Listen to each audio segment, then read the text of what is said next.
দামোদর তীরবর্তী বড় জোয়ার মানাচরের উদ্বাস্তু কলোনির বাসিন্দাদের জমির দলিল প্রাপকদের পর্চা, পানীয় জলের সুব্যবস্থা, 11টি বুথ নিয়ে পৃথক গ্রাম পঞ্চায়েত গঠন সহ বেশ কিছু দাবিতে ফের আন্দোলনে নামল বাম সমর্থিত সংগঠন ইউসিআরসি।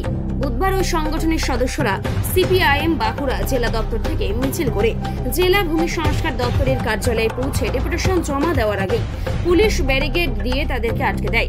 পরে সেখানে দাঁড়িয়ে নিজেদের দাবির সমর্থনে স্লোগান দিতে থাকেন তারা। এদিনের কর্মসূচিতে উপস্থিত উদ্বাস্তু আন্দোলনের নেতা ও সিপিএম এর বড় জোড়া এরিয়া কমিটির সম্পাদক সুজয় চৌধুরী। তিনি কি জানাচ্ছেন শুনুন।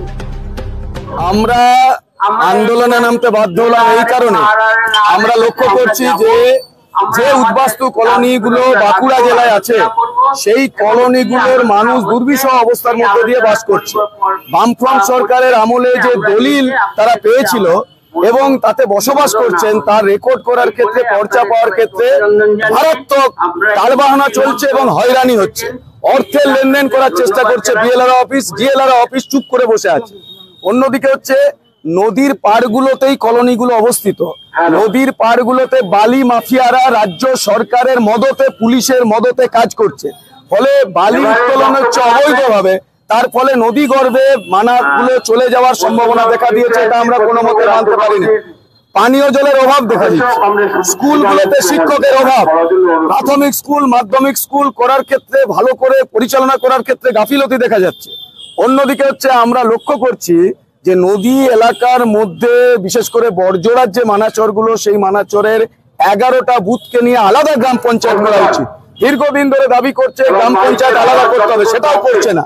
ফলে সামগ্রিকভাবে উদ্বাস্তু কলোনি এলাকার মানুষের মধ্যে যে দুর্বিষহ অবস্থা হচ্ছে তা আমরা কখনোই মেনে নিতে পারি না। ডিএলআর সাহেবের দায়িত্ব হচ্ছে বিএলআর অফিসকে সঠিকভাবে পরিচালনা করা, তিনি ব্যর্থ হচ্ছেন।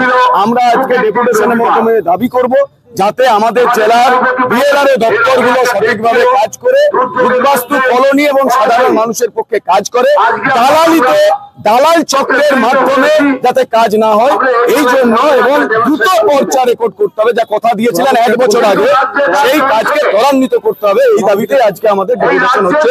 সোনামুখী এলাকায় আমরা লক্ষ্য করছি নদীতে বালি উত্তোলন হচ্ছে অবৈধভাবে, বড়জোড়া, সোনামুখী সহ। দামোদর নদীতে বন্যা দেখা দেবে এবং সব জমিগুলো নদী গর্ভে চলে যাবে, তার দায় ডিএলআর দপ্তরকে নিতে হবে। আমাদের এই গ্রামগুলোতে সোনামুখী, বড়জোড়া, পাত্রসায়ের, হিন্দাস, এদিকে কতুলপুর, বিষ্ণুপুর এলাকার বাঁকুড়া জেলার বিস্তীর্ণ প্রান্তে কলোনি আছে।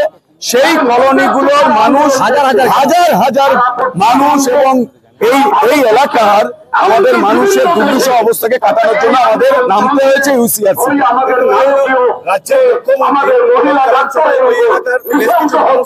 জমির পাট্টা দেওয়ার জন্য কলকাতা নিয়ে গেছিল, তারা কি পেয়েছে? এটা তো 13 বছর ধরে নাটক হচ্ছে। বামফ্রন্টের আমলে দলিল পেয়েছে, জমি পেয়েছে, আর দিদিমণি নাটক করছেন এবং হুমকি দিচ্ছেন। এই পরিবেশ তৈরি করেছে বলে তো আজকে আরজিকরের মতো ঘটনা ঘটছে। চারিদিকে দুর্নীতি, স্বাস্থ্য দপ্তর দুর্নীতি, খাদ্য দপ্তর দুর্নীতি, শিক্ষা দপ্তর দুর্নীতি, আর ভূমি দপ্তরে যে দুর্নীতি হচ্ছে সেই দুর্নীতি চোখে দেখা যায় না, প্রকাশ্যে মানুষকে টাকা দিতে হচ্ছে জমি রেকর্ড করার জন্য। সেজন্য দিদিমণির কথা আমাদের কিছু শোনার দরকার নেই, উনি গোটা রাজ্যটাকে শেষ করে দিয়েছেন, দুর্নীতির আগ্রহ করেছেন।